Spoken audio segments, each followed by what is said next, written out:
Dallas's former city manager is now tonight running the city of Austin. But if you pay taxes in Dallas, you may still end up helping pay him hundreds of thousands of dollars in severance. Mayor Eric Johnson, for the record, fighting it, spoke about it, in fact, in an interview with our political reporter Jack Fink for this last Sunday's Eye on Politics. And Jack is here at 5 o'clock.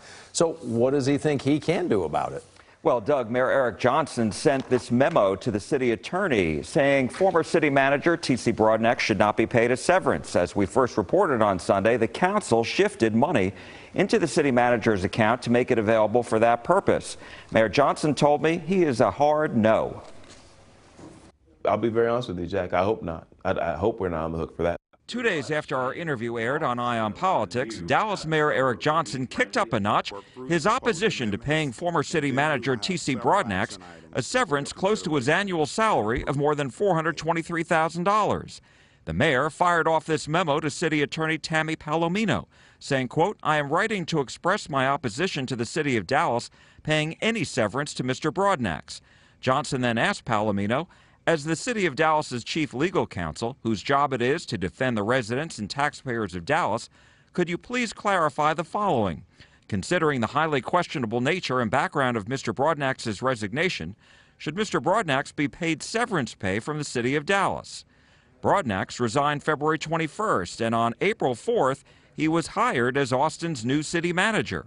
4 days later, on April 8th, Broadnax sent this letter to the city attorney referring to a provision in his contract. Quote, "This memorandum is to advise you that Section 9B.4 of my agreement of employment, I notified the city council of my resignation from my position as city manager on February 21st, 2024, following suggestions that I resign by a majority of the city council." Broadnax then listed the 8 council members and the dates and times they suggested he resign. It's clear the person wasn't being asked to leave.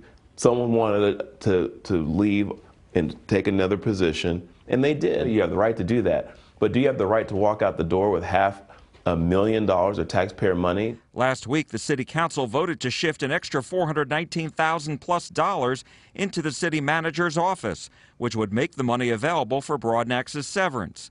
Mayor Johnson insists the council take a public vote on this. He doesn't want a similar provision in the contract for a new city manager. I don't want to pay any more folks for leaving the job. And Mayor Johnson told me he'd rather provide the next city manager with incentives to improve the permitting office, lowering property taxes, and lowering violent crime. I reached out to the city of Austin to see if Broadnax has any comment about Mayor Johnson opposing any severance. And the spokesman there told me that Broadnax won't be discussing the mayor's opposition to severance being paid.